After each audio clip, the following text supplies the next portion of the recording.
Lights, camera, action!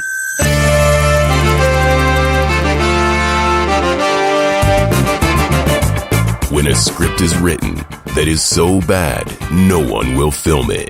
These brave podcasters will bring it to life just so they can mock it. This is Table Reads. So the movie's kaput, which means your script ain't worth the buffalo shit on a nickel. Table Reads with Sean McBee, Jeff Lewis, and Joshua Baker. Hey everybody, welcome to Table Reads, episode 96, where we continue with this fucking Indiana Jones thing. Scooby-Doo? No, Scooby-Doo's over. Now, Ruby? we went from Scooby-Doo to James Bond to a pirate movie now. I just got here, I came here in a barrel of bananas. It's the only way to travel these days. It's how all the kids are doing it. I'm slick with peels and shit. I'm done doing voices. I just want to listen to the rest of this script. I'm just here for the audience. Wait, are you scrambling to get your script up on your phone right now? No. No. We have a screen. We have the script on a big projector. Well, I'll buy you a little bit of time. Previously on Table Reads. Following Indy's Scooby-Doo adventure, as Josh mentioned, and his madcap suicide sitcom, he heads to Africa where he meets Tiki, the 200-year-old pygmy that Dr. Clark is keeping in a cage for reasons never discussed, so it's probably just some Kipling-level colonial superiority bullshit that we're supposed to just accept. Gross. Quit projecting on this script. Through him, we learn of immortality peaches and a golden hooped rod that can turn itself into hundreds of objects, which should make it easy to find. But before the location of these things can be revealed, Tiki is abducted by Nazis, including Gutterbug and his machine gun finger, Yes. prompting what else but a speedboat chase.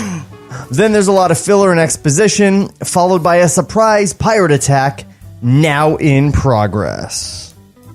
Fade in. This movie's fucking rad. Exterior, riverboat, top deck. Kezur, the Pirate King, stands at the edge of the boat. He still holds the screaming Claire over his shoulder. From the pirate ship, the pirates toss a grapnel rope to Kezur. The Pirate King grabs hold of the rope, it says. I'm sure it means hold. The Pirate King grabs hold of the rope. Holding tightly to Claire, Kezur swings from the riverboat to the pirate ship. Indiana runs through the fighting crew members and pirates in an effort to save Claire. It's scene 46 is where we are, guys. Suddenly, the sound of cannon fire. The riverboat rocks, hit by a cannonball. Indy keeps his balance. Sword in hand, he dives into the water. Indiana swims across the Zambesi toward the pirate ship. The water surrounding Indy erupts with countless sprays of bullets, cannonballs, and flying arrows. Oh, you guys don't have anything to read for like a while. No, we're just hanging out, man. We're here for emotional support. That's it. And sound effects. Oh, There we can you do go. sound effects? I want to do sound effects. Exterior, riverboat, top deck.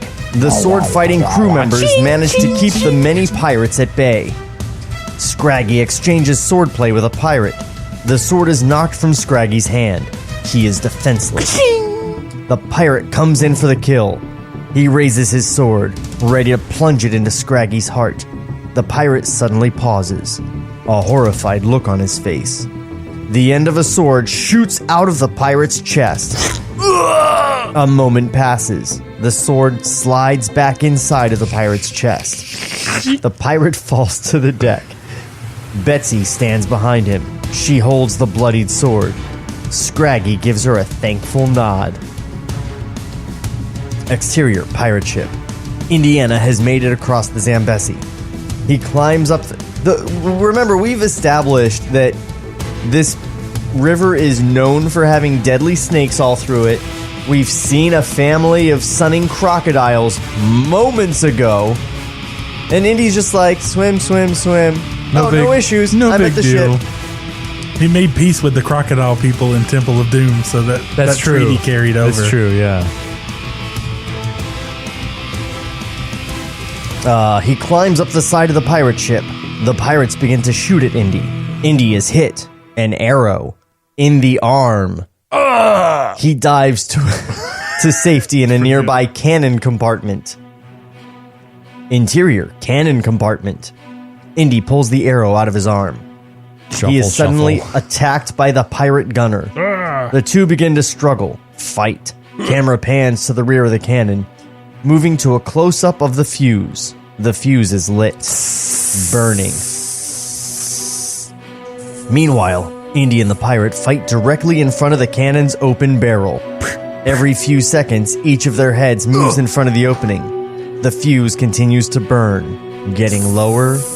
This is like 17th century Russian roulette.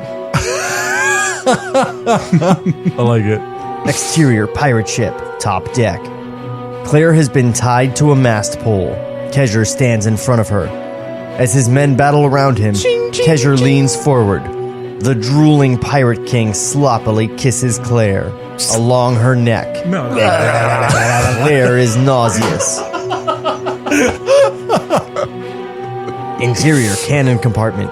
Indy and the pirate continue to fight. The cannon fuse sparks, burning toward the bottom.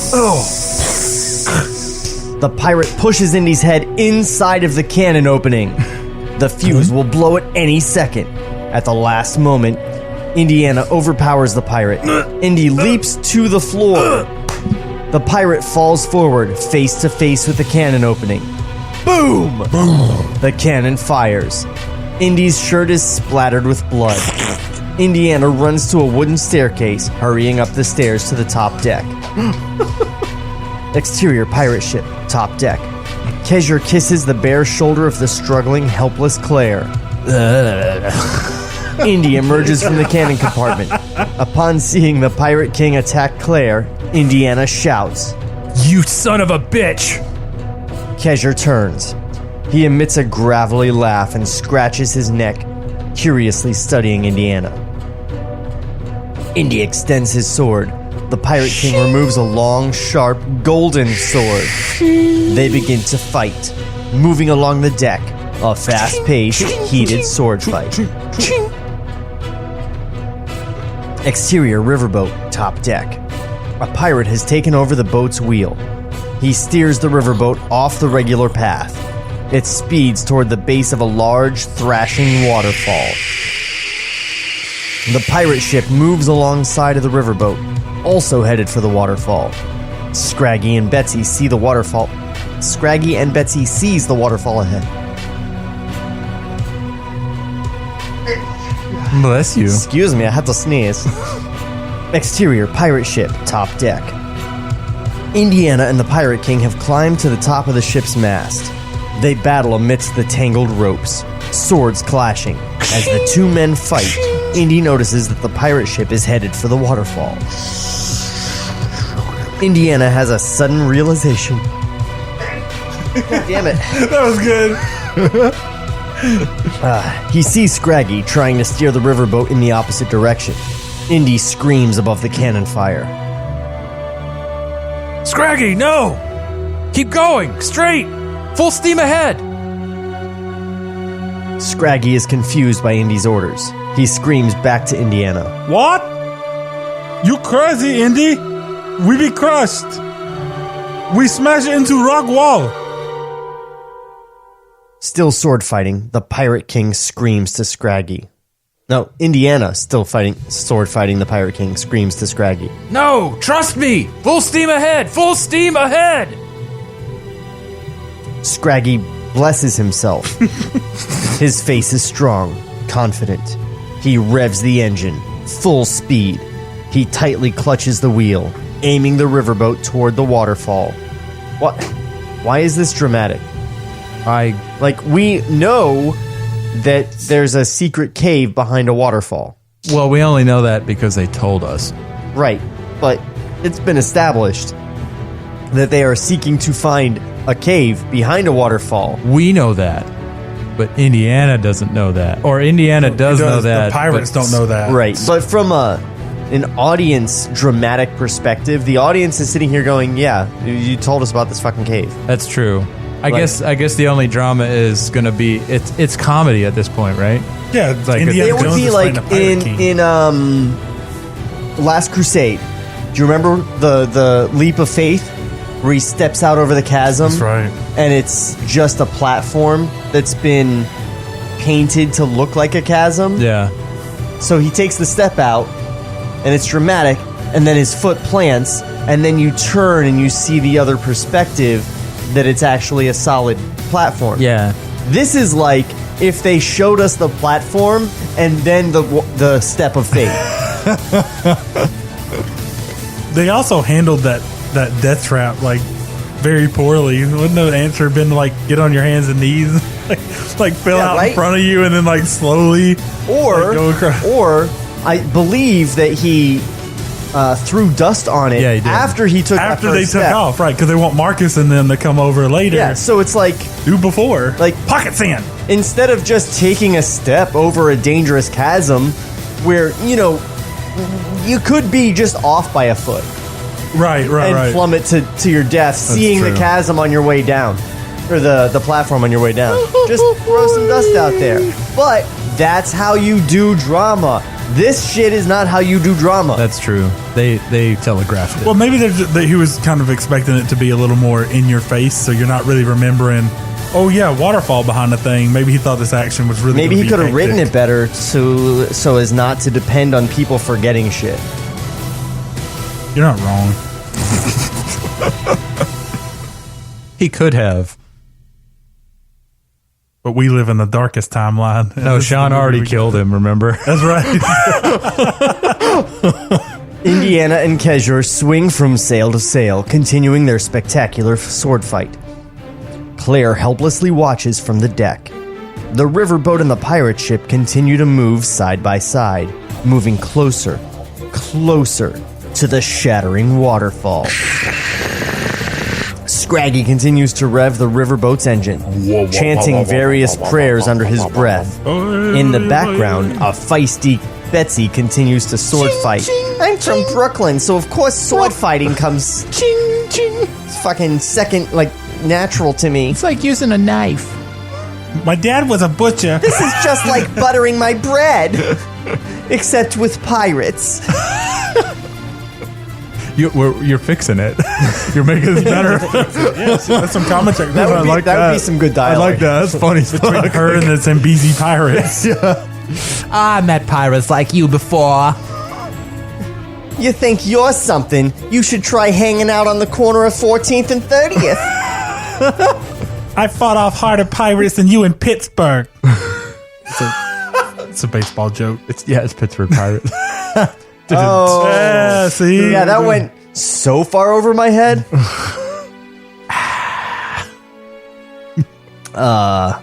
There's like one person listening like That's near Indiana Boston. and Kezur swing from sail to sail, continuing their spectacular sword fight. Claire helplessly watches from the deck.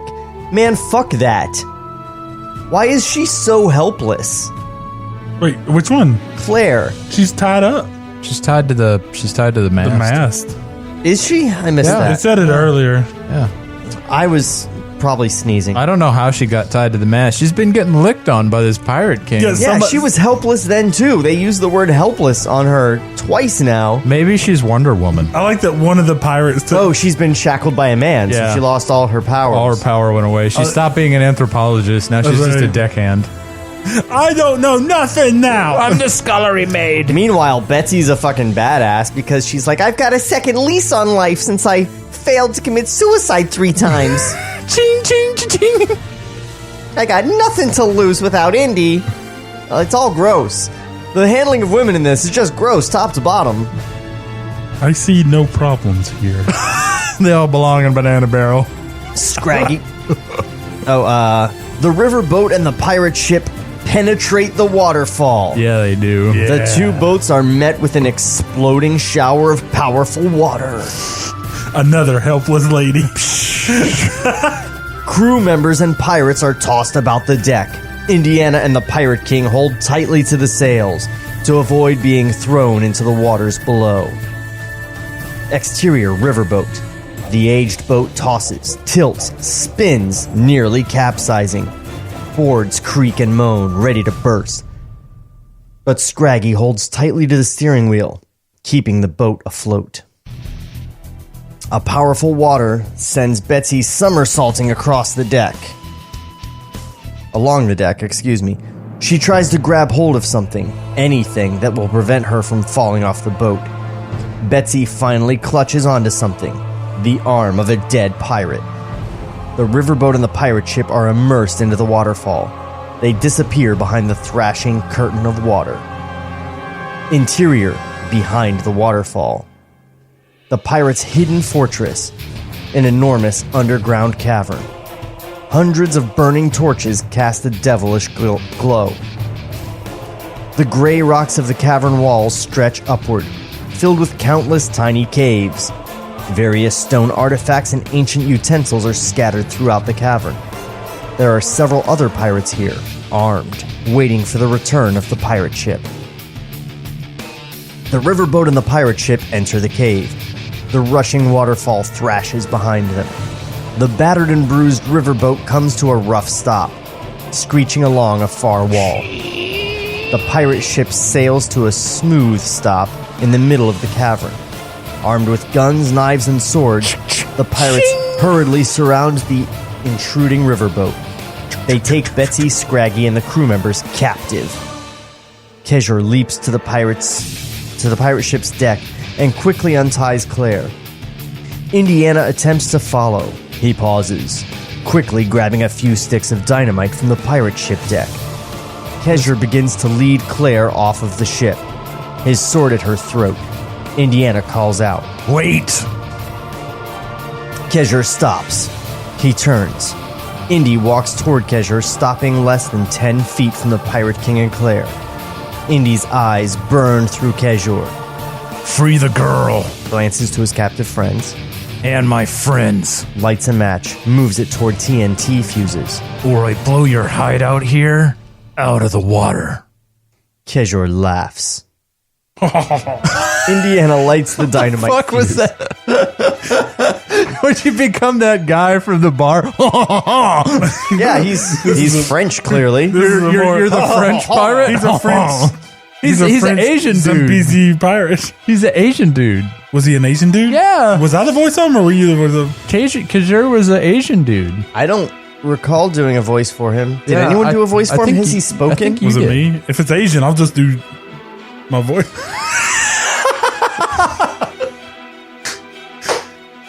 I'm okay with it. Yeah! I can't wait to be a pirate. Yes.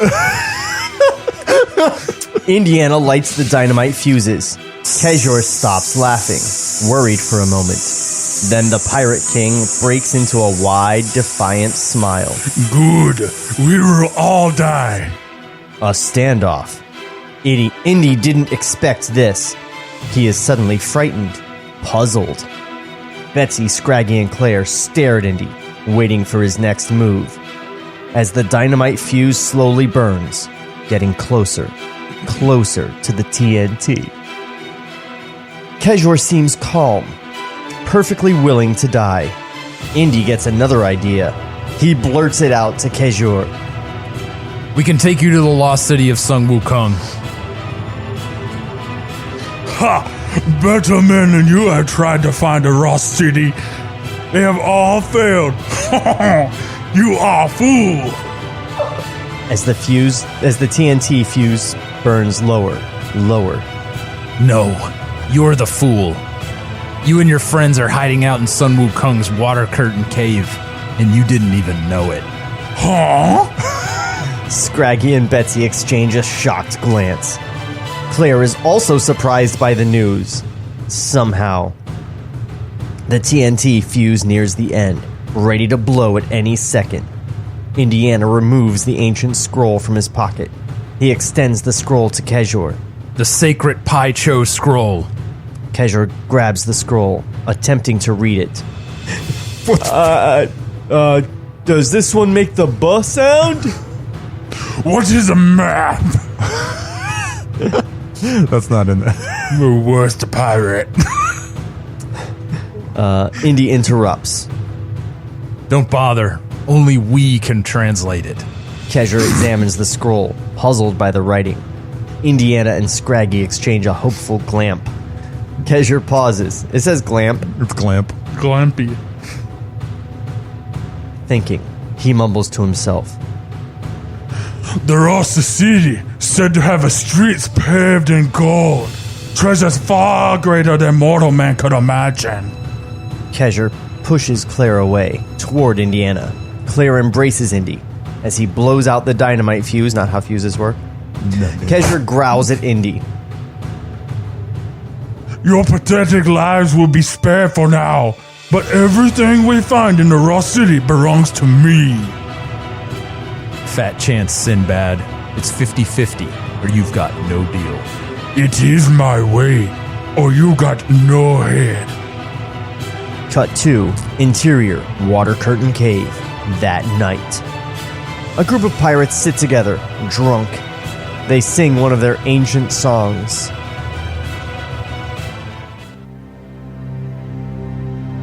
The guitar-strumming crew member accompanies them. Indiana and Scraggy sit around a blazing fire with Kezia and several of the other pirates. Indy, wearing his spectacles, translates the scrolls with Scraggy. Indiana is puzzled, troubled. He looks at Scraggy. Read that last proverb again. High tide drowns curiosity, low tide quenches thirst. There's something here. Something that could help us. Meanwhile, Betsy and Claire work in another section of the cave. Claire is doing some archaeological work, studying the various artifacts and utensils. Betsy assists her. They are surrounded by leering, hungry-eyed pirates. The drunken pirates don't take their eyes off the girls. Betsy notices. She points it out to Claire. Look at them. It's like they've never seen a woman before. To them, we're the ultimate women. Kinda flattering, isn't it? Being the girl of 200 guys' dreams. Claire and Betsy exchange a chuckle. Meanwhile, Indiana, Scraggy, and Kezia walk through the cavern. Indy is looking around. Curious, he turns to Kezia. Is there an area, a place where the tide changes? Kezia leads Indiana and Scraggy into a dark corner of the cavern. A large, smooth wall stretches to the ceiling. The wall is filled with intricate cracks. At the base of the wall, water slowly pours into the cavern. Kezia points to the water. In a few hours, the water will be much lower. Much lower. And the remainder of this wall will be visible? Kezia nods. Indiana's eyes light. A realization. He excitedly turns to Kezia. We're gonna need light. A lot of light on this wall. Kezia nods. Indiana exchanges an anxious, hopeful glance with Scraggy. Dissolve 2. Close up. A snoring pirate. Camera pulls back. All of the pirates sleep. Their slumbering bodies lie in various positions throughout the cave. I hope Betsy just comes through with a sword and just stabs them all. Shing, shing. One after another. This is just like Jersey. Like shooting pirates on the Zambesi. Stab. Murder's just like riding a bike. You never forget how to do it. The flickering orange light of the torches illuminates the wall in front of them. Oh wait, Indiana and Kezia are still awake. The flickering orange light of the torches illuminates the wall in front of them. They await the lowering tide. Scraggy, Betsy, and Claire sleep on the ground beside them. Kezia pours 2 glasses of whiskey from a stone bottle. He gives a glass to Indiana. Kezia toasts. To my good fortune. Kezia gobbles down the whiskey. Indiana reluctantly drinks. Kezia pours 2 more glasses, laughing. You know, we are very much alike, Dr. Jones. I doubt that. We both share a remarkable talent for caring. I've never gotten used to killing Pal.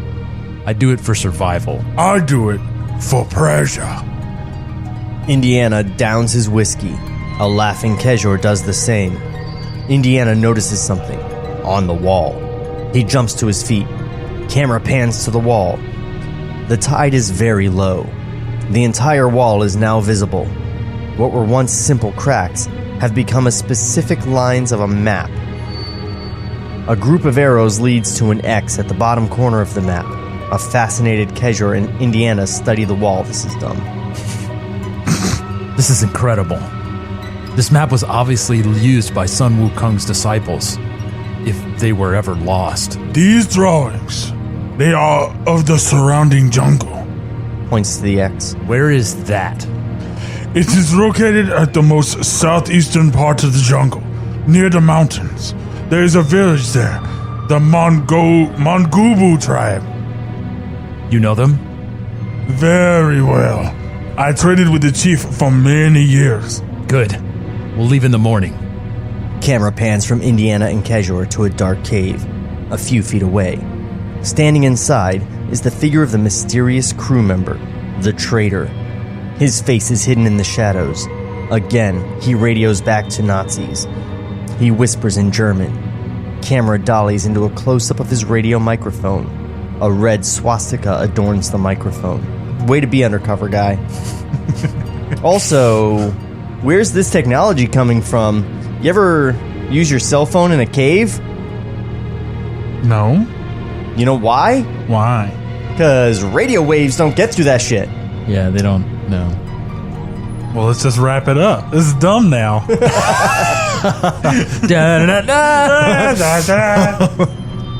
Exterior jungle plains the following afternoon. Scraggy's decrepit Model T taxi putters across the flat jungle terrain. The hot sun shines in the background. The car is completely packed with people, ready to burst. Scraggy drives.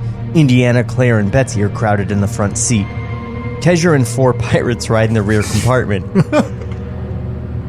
Everyone is uncomfortable, cramped, sweating. 2 of Scraggy's crew members straddle the sideboard. 3 men sit on the roof, including the guitar player, who plays a delightful melody. Various rusted pots, pans, and other utensils dangle from the car. This creates a charming jingling sound. The taxi passes a herd of giraffe. The beautiful animals stare in bewilderment at the passing taxi. Suddenly, there is a distant sound. The same low rumbling we heard earlier. The giraffes scatter, afraid of the unnatural sound. Interior taxi. The bizarre sound echoes through the taxi. Indy exchanges a puzzled look with the others. That sound. Again. Still far away, but getting closer. The sound stops. Indiana is bothered, disturbed. Kejor leans forward. He points to a clustered area of jungle, nearly a mile in the distance. The village is there, beyond the thick of jungle. Scraggy nods. He drives toward the village. Suddenly, an arrow shoots through the window, just missing everyone. It shatters the passenger window. A tribe of native warriors appear on the terrain. There are hundreds, screaming in high-pitched squeals, their bodies adorned with red and white paint.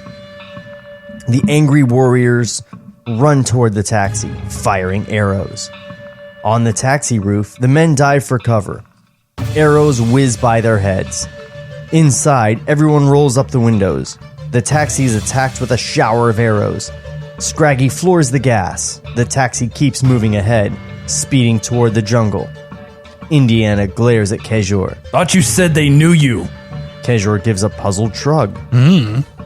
The warriors continue to chase the taxi, getting closer, firing more arrows.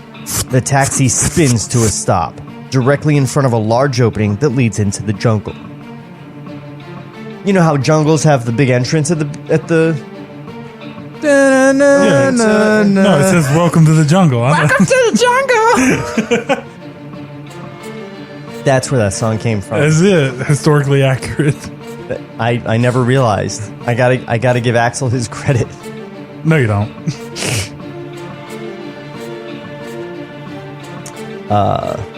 The warriors stop outside of the opening. They don't enter. Turning to each other, They begin to laugh, victorious. Table Reads will return after this brief word from our sponsors. What's up, docs and docettes? Trevor Thompson, the self-appointed Looney Tunes critic here, and if you like old cartoons and watching online reviewers dissect them, then you probably said the same thing I did about 2 years ago. Hey, what the fuck? Here, watch your language, bud. Every Saturday morning, I do a brand new commentary of a Warner Brothers short. All throughout the month, I do video essays examining the history of these cartoons. Catch my videos on youtube.com/Ferris Wheelhouse 2, or just use the hashtag Looney Tunes Critic. And now, here's Eric Bauza, the new voice of Bugs Bunny. You've been listening to the Looney Tunes Critic. Ain't he a stinker? Lights, camera, action. So the movie's kaput, which means your script ain't worth the buffalo shit on a nickel. Now, back to Table Reads. So that was a lot of action, some excitement. It's everything I've expected from this script. I'm super happy with it. I really like your Kajur. He's a very honorable pirate. It is feeling a little bit more Indy-ish finally. Yeah. 5 episodes in. Yeah. That's true. I debate 3 episodes in. No. Yeah. This could have been the opening. It could just started here. Like you can't start in the middle of a pirates with cannonballs, guns. Yeah, you totally could. Like they could. He could have been. He could have been on vacation, and like they could have been at that bar, right? Like with that dude with the fancy. Yeah, boat. the Scottish people should have been like, Dr. Jones, we got pirates over here. There you go, the Irish pirates. See, that's even better. Irish pirates. Was there such a thing as Irish pirates? It could be. There's like a lot of water around there. Irish pirates. Who even knows? Fade in.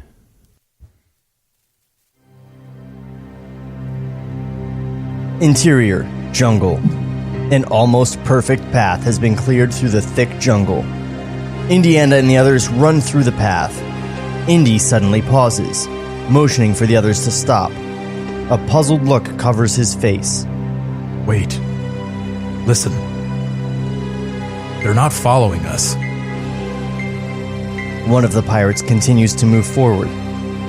His foot trips a thin string that stretches across the path. Whoosh! A booby-trapped palm tree swings forward. It slams into the pirate like a giant baseball bat. It sends the pirate flying upward, high into the air. His body is thrown several feet into the jungle. Several feet? Like 8. A few feet. 8 feet. You know, many feet. Many feet. It's a many feet. Indiana exchanges a cautious look with the others. Be careful where you step. We've got to move slowly. Very slowly. I have some experience with these things. You may have seen my first 2 films. Have you seen my body of work? I hate booby traps. Indiana leads everyone. They creep through the path. Indy pauses. The camera pans to his waist. A section of vine stretches across the path. Another booby trap. At waist height? What? And it's a vine? That's not very subtle. It's for the people in wheelchairs. So no handicap explorers come through here. You gotta mix it up. So like some waist height, some head height. And they all kind of look like vines. They're like setting up. They're like, this isn't very handicapable. Indiana crawls beneath the vine.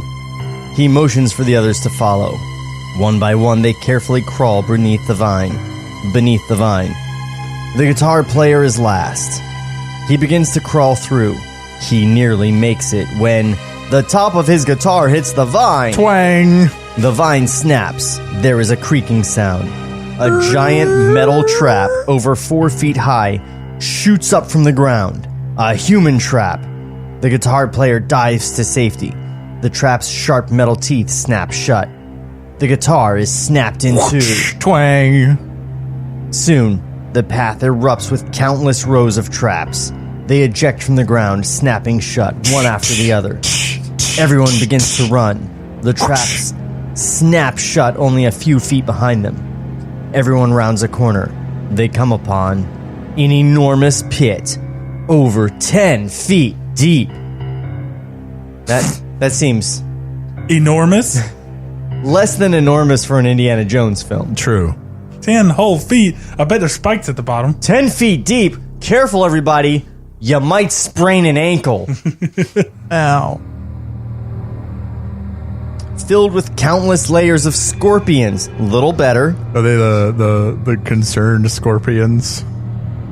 Yeah, that's why they have anxiety. Yeah, they're anxious scorpions. The locals kept picking them up and throwing them in the pit. There is nowhere to turn, nowhere to run. The metal traps continue to shut behind them. Indiana removes his sword. He slices at a bamboo tree. The traps continue to shut behind him. Getting closer. Closer. What's a bamboo tree? There are thatches of bamboo made up of bamboo stalks? Maybe that's what he's talking about. Maybe it was grafted onto like a palm tree. Maybe it's a hybrid. Maybe he doesn't know much about botanical things? No. Luther fucking Burbank over here.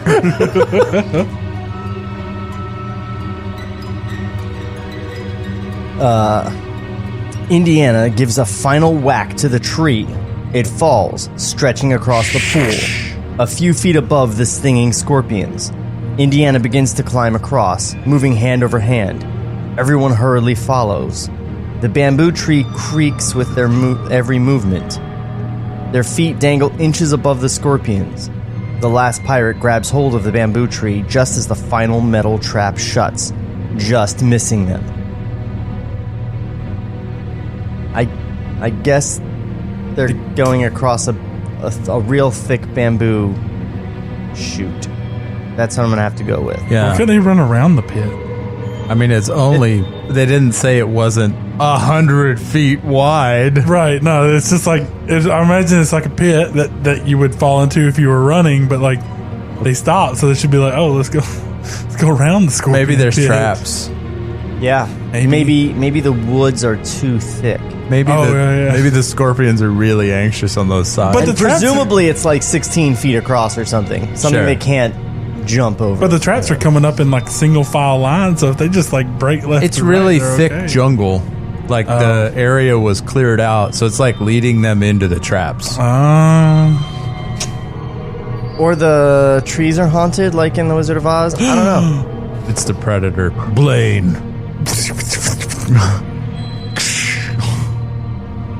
I lost my place. Oh yeah. As the last pirate makes his way across the pit, he drops a small bag of cold coins. The coins rest a few feet below, directly on top of the scorpions. Rich scorpions. The pirate pauses, deciding whether to climb to safety or retrieve the coins. Oh god. Everyone else has made it across. The greedy pirate wants his money. With his left hand, he holds tightly to the bamboo tree. With the other, he reaches for the coins. His fingers are inches from the coins. But he loses his grip. He falls into the pit, surrounded by hundreds of scorpions. He struggles to get out, climbing, swimming, but he only manages to sink. The pirate's screams die as his body is engulfed by the stinging scorpions. Pinch, sting. Indiana and the others continue ahead, moving slowly, carefully. Someone's foot steps on a wooden trigger. God damn it! Twang. There is another creaking sound. Behind everyone, a large bamboo door ejects from the ground. It leads to an underground cage.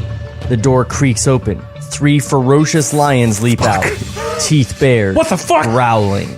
They come for the humans. How long have they been there? Dear listener, please do not wonder how these lions have been fed or cared for. Just accept that these are... They're also fucking lions. Like, wouldn't it be tigers in a jungle? Like, Also true. like, These lions, though, I guess they've just been given immortality peaches. Surprise lions! Ha! Roll for initiative. Shit! Everyone dashes forward, running. The lions are in hot pursuit. Fast. The humans running the don't lion. stand a chance. Suddenly, Claire stops. She turns, facing the charging lions. Indiana looks back, screaming. Claire, what are you? The lions stop. Inches from Claire, they surround her, ready to attack. Indiana watches, puzzled. Claire begins to make bizarre purring and cooing sounds. The lions pause. They recognize the sounds. Claire continues. The lions begin to warm up to her. Claire kneels. She pets the beasts. The lions snuggle up to Claire, licking her face. Indiana and the others come closer, puzzled. Claire explains. I imitated the sounds of a lion mother calling her babies. Betsy is impressed. Indiana smiles, relieved. All our listeners go, what the fuck? You heard it right. Come on. Let's get out of here. Indy turns, face to face with a grotesque, shrunken head. He steps back. The shrunken head is worn around the neck of a tall, muscular tribal chief, leader of the warriors. Countless natives stand behind the chief. A look of anger, hate, covers the chief's face. Indiana gives a hopeful glance to Kejor. Is this the tribal chief you told me about? Your friend? Points to shrunken head. No, that is him. Indiana rolls his eyes. Ugh. The warriors surround everyone, arrows aimed, ready to kill. The warriors lead everyone out of the path. Exterior, Mangubu Village. I just wanted to be able to say Mangubu. It was Mangubu before, now it's Mangubo. Yeah, whatever. It changed. I like Mangubu. I like Mangubu. Yeah. Mangubu. Several grass huts are scattered throughout this large village. Indiana and the others are led into the village. They pass the penetrating, unfriendly glares of the villagers. Kejor explains to Indiana. This is a different tribe. Now, they have taken over the village. What happened to the other tribe? Kejor shrugs. Indiana turns to Scraggy. You recognize their language? Oh, great. This just says, page 73, missing from hard copy. Suddenly, a voice echoes from inside of the oven. The natives listen. Again, the voice shouts from inside. I don't know why there's an oven. I'm gonna guess that they got carried away like C-3PO by the Ewoks. Oh my! And that they put someone in an oven. It's Scraggy. The natives recognize the language. They quickly open the oven door. Scraggy is screaming in the tribe's tongue. The grill is pulled out of the oven. The natives hurriedly untie the slightly smoked Indiana, Kejor, and Scraggy. Scraggy shoots to his feet, furious. He begins to shout at the tribal chief. The chief and the villagers are awestruck by Scraggy's words. The nervous chief orders Claire, Betsy, and the others untied. Scraggy whispers to Indiana. I tell him we divine messengers of Sun Wukong. If he interfere with our mission, Jade Emperor come down from heavens and destroy his village. Indy smiles. Scraggy turns... Wow, why didn't he say that shit before they got put in an oven? For real though. What happened on this missing page? I feel like Scraggy has to like interact with the people for a little while and hear their language before he can pick it up.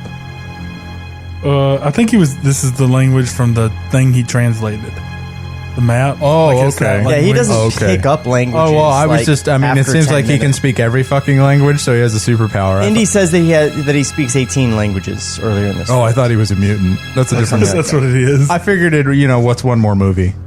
Right. Yeah, we throw an X-Men movie into our...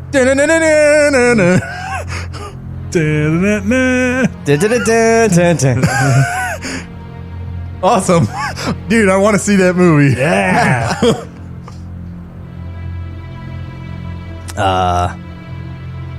Scraggy turns again and shouts to the chief. The chief obeys Scraggy's every word. He leads Indy and Scraggy to another area of the village. Scraggy translates for Indiana.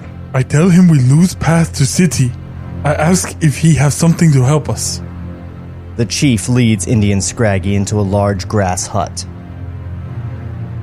Interior, grass hut. Empty, save for an elaborate marble altar.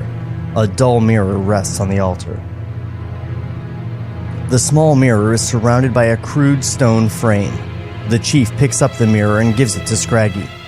The chief explains. Scraggy gives the mirror to Indiana. He said this will help us. And since we are divine messengers, we will know how to use it. Indiana smirks. He examines the mirror, totally confused by it.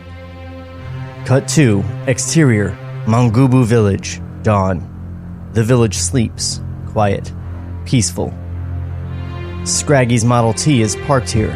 Several of the crew members and pirates are sleeping in and around the car. Kesher is sprawled on the car's roof, snoring. It is obvious that they have camped here for the evening. Suddenly, a slight tremor surges through the village. A soft vibration. Cooking utensils rattle. Grass huts shake. Interior, grass hut. Indiana sleeps here, in a hammock. The vibration wakes Indy. As he moves to climb out of the hammock, a figure leaps on top of him. Betsy. Indy, I'm frightened. I'm claustrophobic. Indiana attempts to push Betsy out of the hammock. Okay, what do you want to bet that Claire's going to witness all this and wah, wah. I don't like you guys fucking.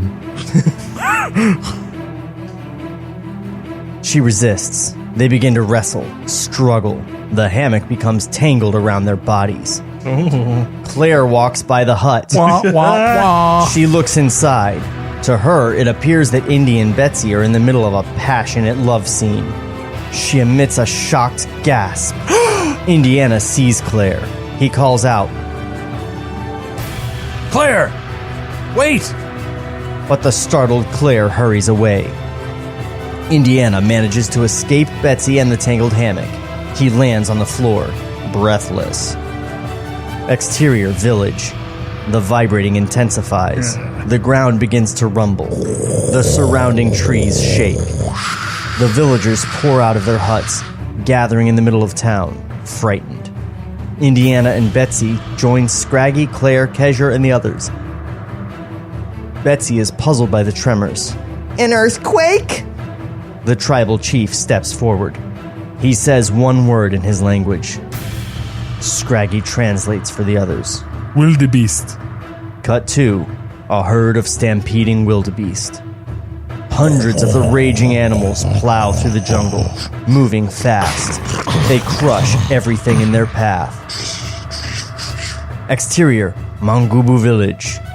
The vibrating is louder, harder. The villagers panic. They run away, scattering into the jungle. Indiana and his party are clustered together. Claire exclaims, "We have to get out, or we'll be crushed to death." Scraggy, how close? Scraggy puts his ear to the trembling ground. He listens. 2 miles. Indy dashes to the Model T supply rack. He tosses shovels to each of the group. He looks around. Where's the softest ground? What a dumb line. Where's the softest ground? That I can lay Betsy on. Scraggy puts his head back down to the dirt. Right here. It's pretty soft. I'm getting sleepy. Scraggy asks a passing villager. The villager shouts some gibberish and continues running. Scraggy points off screen toward a communal graveyard. Cut 2. The wildebeest. Snorting, stomping, carving a wide path through the thick jungle. Small animals run for their lives. Squeak, squeak. Bunnies dash ahead of the herd. Monkeys swing to other trees. The angry wildebeest continue ahead. Exterior, village. Indiana and the others stand in the large graveyard, shovels in hand. They have dug a large hole. Pieces of decayed bodies and skeletons protrude from the surrounding hole. Scraggy stares at the ghastly sight, eyes wide, fearful. He begins to babble, hysterical. Oh no, many dead spirits, bad spirits. We must stay away. Indy interrupts by pushing Scraggy into the open grave. What Jesus a dick! Christ. Scraggy falls into the arms of a skeleton. He screams. Ah! Cut to the herd of wildebeest bursting through a section of jungle. They arrive on the vast jungle plain. Directly ahead of them, several feet in the distance, is the Mangubu village. The wildebeest head straight for the village. Exterior village, deserted, no sign of human life. Everything trembles with the force of a major earthquake. The wildebeest arrive, destroying the village. Grass huts are flattened. The enormous stone oven collapses, crumbling to pieces. Scraggy's Model T is overturned. With nothing left standing, the wildebeest move on. The village has been completely devastated, surrounded with a heavy cloud of dust. Camera pans to the graveyard. Grave markers and tombstones lie broken and crushed. Countless hoof prints cover the flat ground. The dust begins to settle. The graveyard ground suddenly buckles, moving. A hand shoots out. Indiana climbs out of the dirt. He is followed by the others, who also climb out from underground. Everyone is unhurt, safe, protected by the ground above. A skeleton has attached itself to Betsy, refusing to let go. Hold on, so they buried themselves alive? That was the plan? What did they have, like little Mangubu straws that they stuck through the dirt to breathe? Like, yeah, what the fuck? And how? So many questions. What would you do? What's your big plan for the wildebeest? I would have dug the big pit and let the wildebeests fall into it. And put scorpions in it. You could have just made a pit, a moat, right? That's half the work. Right? They did twice as much work. All right, everybody jump in and I'm going to bury us all alive. What? So your village gets destroyed. We get buried alive. Your village gets destroyed. The wildebeests move on and can circle back around later and then kill us all. Or they could fall in the pit. Village is safe. Everyone else is safe. No one gets buried alive. Wildebeests are contained. Bury them alive. Eat them. Eat the Cut their head off like the end of Apocalypse Now. Yeah. Any plan but this plan. Any plan. All right. We're going to bury ourselves. We're going to seduce the wildebeest. Hey, you know how we all have guns and swords and shit? Oh, yeah. I mean, maybe that could have helped. That's true. Maybe shoot out on them. Arrows? Like, oh, shit. Just a thought. Wildebeest. Was that like unicorn? I don't know. Scraggy, Indy, and a few of the men run to the overturned Model T taxi. They grab hold of the car and turn it back upright. Claire looks at the devastated village. Betsy stands beside her, struggling to escape from the clutches of the skeleton. Claire looks into the distance, watching the departing wildebeest. She is troubled, worried. That's odd. Wildebeests will not stampede unless provoked. Which is a thing that, as an anthropologist, I would totally know, right? I've seen Lion King. Haven't you seen Hamlet, Disney version? Wildebeest. Suddenly, the same low rumbling sound from earlier echoes through the area. But this time, it is loud, nearly deafening. Scraggy looks at Indy. Scraggy looks at Indy. Oh. I was thinking of a Lion King thing. This time, it's very close, Indy. Very close. At that moment, directly behind Scraggy and Indy, the jungle erupts. The trees separate, crashing to the ground, making way for some giant behemoth. Is this the smoke monster from Lost? I hope it's the smoke monster from Lost. It's the polar bear from Lost. It's the polar bear being chased by the smoke monster. That's right. Scraggy and the others leap in one direction. Indiana leaps in another. A giant tank shoots out of the jungle. A metal monstrosity. One of a kind. The tank is over 10 times the size of a normal tank. It is Uber tank. Nearly 100 feet long, over 25 feet high. That is 2 stories tall. I don't think they understand how physics works. This is a building. It's a sand crawler. How'd they get through the waterfall? Right? It is equipped with 3 levels. On the top level is the tank's swiveling gun barrel. Enormous, the size of a cannon. Well, yeah. 2 giant blazing red swastikas adorn both sides of the tank's second level. The tank runs over Scraggy's Model T. The car is flattened. A thick cloud of dust erupts from the ground. Interior tank. Gutterbug is here. He views the outside action through a periscope. 2 Nazi gun... Wait, a periscope? So that's looking up the top, right? You can't see shit. So 3 stories up. All he's seeing is fucking treetops. Skies are clear, Captain. Everything looks good from here. Everything looks I see no sign of this Indiana Jones. Or the grounds, for that matter. I haven't seen the ground for days. It's a cannon that's the size of a cannon. That's stupid. I'm trying to compare it in my head. Like, what if it's a huge tank with a normal tank cannon on it? Like it plays like a cartoon when I read it. It's like, it's enormous. This is the size of a cannon. It's like, wah, wah, wah. Yeah, it's so big. It's like, goddamn cannon. 2 Nazi gunners are behind him, waiting for orders to shoot.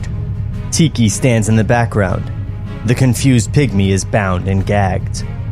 Outside, Scraggy, Claire, Betsy, Kajur, and the others dash across the plains, running away from the pursuing tank. But Indiana is not with them. Scraggy, unable to see through the dust, calls out, Indy! Indy! Indiana is several feet away, on the ground, alone, lost in the thick of dust. Suddenly, a dark figure appears, towering over Indiana. The dust begins to clear, revealing a protruding white horn. More dust clears.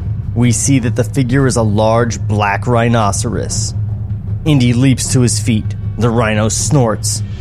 Indy turns to run. The rhino chases him.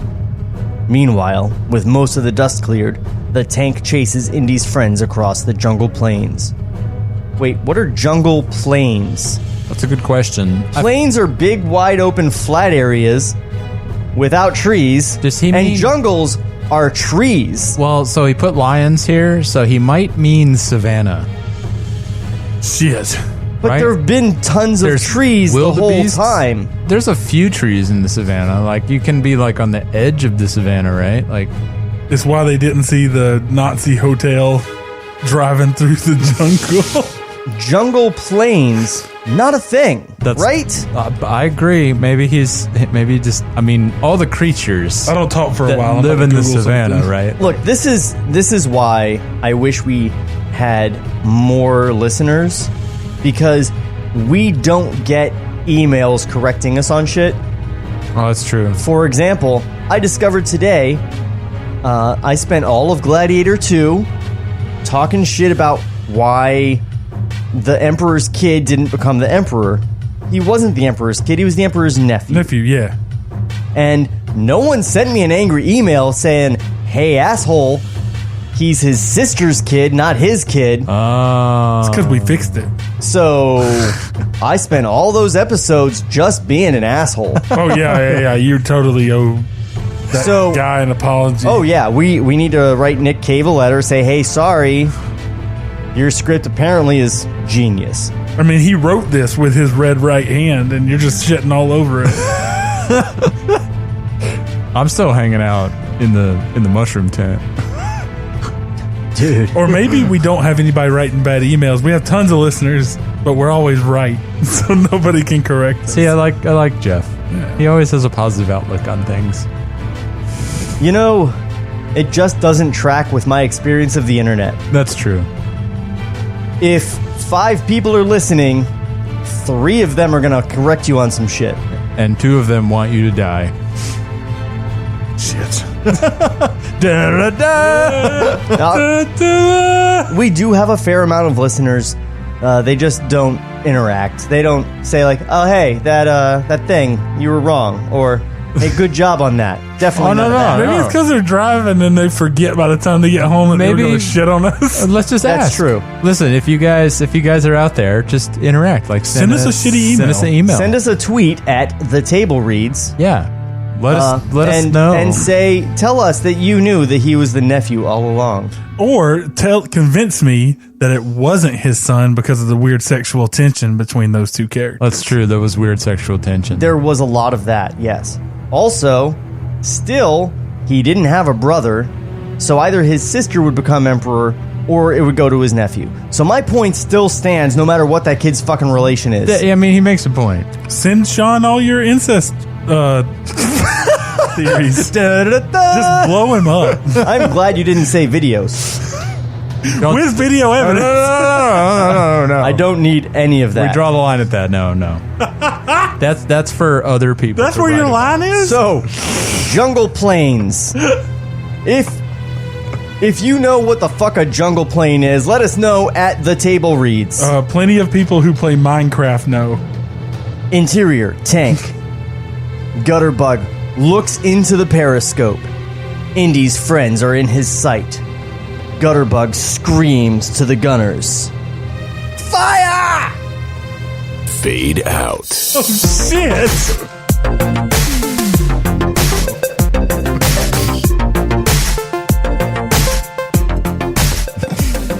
Yeah, I got to keep this this cliffhanger thing going on, right? Oh, yeah. No, yeah, you definitely scared the shit out of somebody. When they get out of the hospital, they're going to want to listen to the next episode. I think Jeff peed. I did. I was looking up incest porn and out of nowhere. No, he was looking up jungle planes. I was looking at his phone. He's like, oh, Minecraft people know what a jungle plane is. So really, not too bad an episode. Some real dumb shit. Some basic lack of understanding, but you got to give it to them. It's before the internet. I'm sure they would have fixed some of this on set. Like they would have been like, "Hey, no lion, tigers on the spot rewrites." Oh, they fixed it. They fixed it by throwing this away and writing a different movie, turning it into The Last Crusade. Yeah, so they fixed the shit out of this script. So they fixed. I guess I'm still stuck on the whole jungle plane thing. I think they just mean savannah.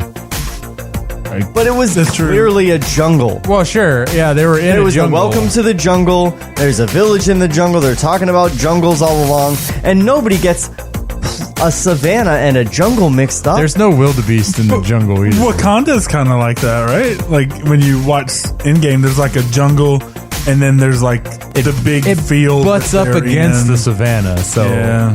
I don't fucking know. I'm not a botanist. But he put that shit together.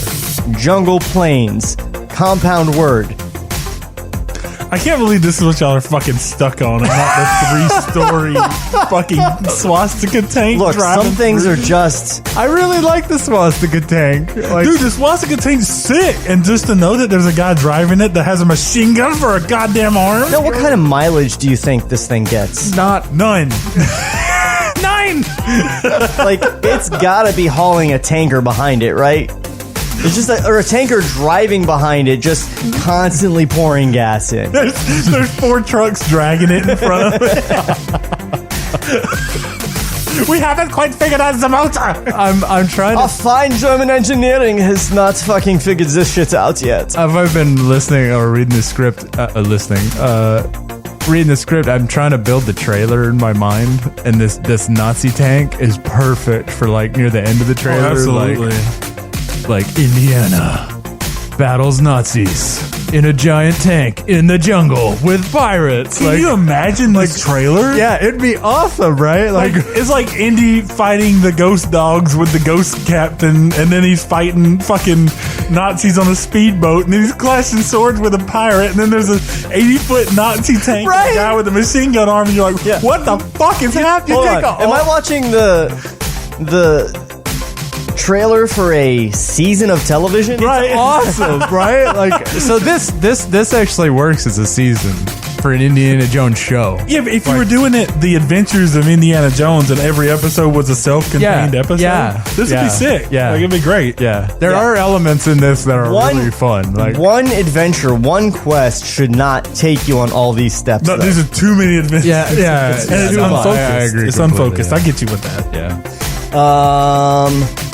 Jeff, you can find him online most days, just putzing around on Reddit. But you can't find him. But if you go to his house, you'll find him looking up that incest porn. Sean will find me after all my emails after tonight. tweet. Hey, Josh. You can tell us about your stuff. You can find me at joshuajbaker.com. I do videography, a little bit of voiceover work, and yeah, you can contact me directly, me@joshuajbaker.com. I think I have my portfolio up right now there. Ooh. Yeah, so I have that if you want to take a look there. I think by the time this comes out, it'll be up. Great. And Table Reads is available everywhere that you can possibly download a podcast. For a full list, go to tablereadspodcast.com/listen. You can follow us on Twitter, as mentioned previously, at The Table Reads, on Instagram, at The Table Reads. If you want to listen to podcasts on YouTube for some reason, just go to youtube.tablereadspodcast.com. And finally, you can find us on Facebook at facebook.com/tablereads. Guys, we're going to see you next week for some more Indiana Jones. And like and subscribe in the meantime. And until then, we'll miss you. This podcast was created by Sean McBee. For more, visit tablereadspodcast.com. Cut to black.